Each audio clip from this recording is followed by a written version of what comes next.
বরের বিয়ের অনুষ্ঠানে ছুটে আসা প্রেমিকা। রাজশাহীর একটি কমিউনিটি সেন্টারে আয়োজিত বিয়ের অনুষ্ঠানে হঠাৎ বরের প্রেমিকা এসে হাজির হন। এরপর হইচই। তারপর জোর করে বিয়ের অনুষ্ঠান থেকে বের করে দেওয়া হয় ওই তরুণীকে। শুক্রবার দুপুরে রাজশাহী নগরের মণিবাজারে একটি কমিউনিটি সেন্টারে এমন ঘটনা ঘটে। অপ্রীতিকর ঘটনা এড়াতে খবর পেয়ে ছুটে গিয়েছিল পুলিশ। ওই তরুণী জানিয়েছেন তার সঙ্গে প্রতারণা করা হয়েছে। এই ঘটনায় মামলা করবেন তিনি। জানা গেছে, ভুক্তভোগী তরুণীর বাড়ি কুড়িগ্রাম। চাকরির প্রস্তুতি নিতে ঢাকায় থাকেন। পড়াশোনা করেছেন রংপুরের কারমাইকেল কলেজে। শুক্রবার বিয়ের পিঁড়িতে বসা যুবক কারমাইকেলে তার সহপাঠী ছিলেন।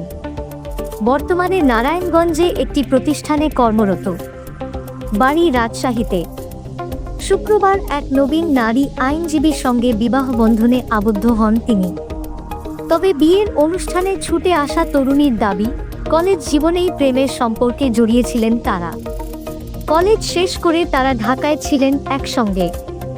2021 সালে ওই তরুণ তাকে বিয়েও করেছেন, যদিও বিয়ের কোনো কাগজপত্র তাকে দেওয়া হয়নি।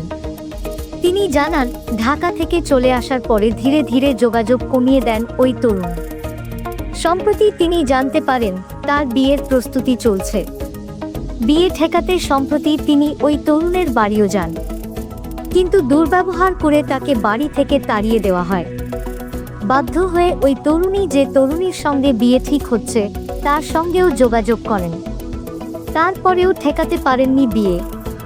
তাই শেষমেশ তিনি বিয়ের অনুষ্ঠানেই ছুটে আসেন ঢাকা থেকে। তরুণীর অভিযোগ, কেউ তার কথা গুরুত্ব না দিয়ে তাকে অনুষ্ঠান থেকে বের করে দেয়া হয়েছে। স্বীকৃতি না পাওয়ায় এখন তিনি বিয়ের প্রলোভনে ধর্ষণের অভিযোগে মামলা করবেন বলে জানান।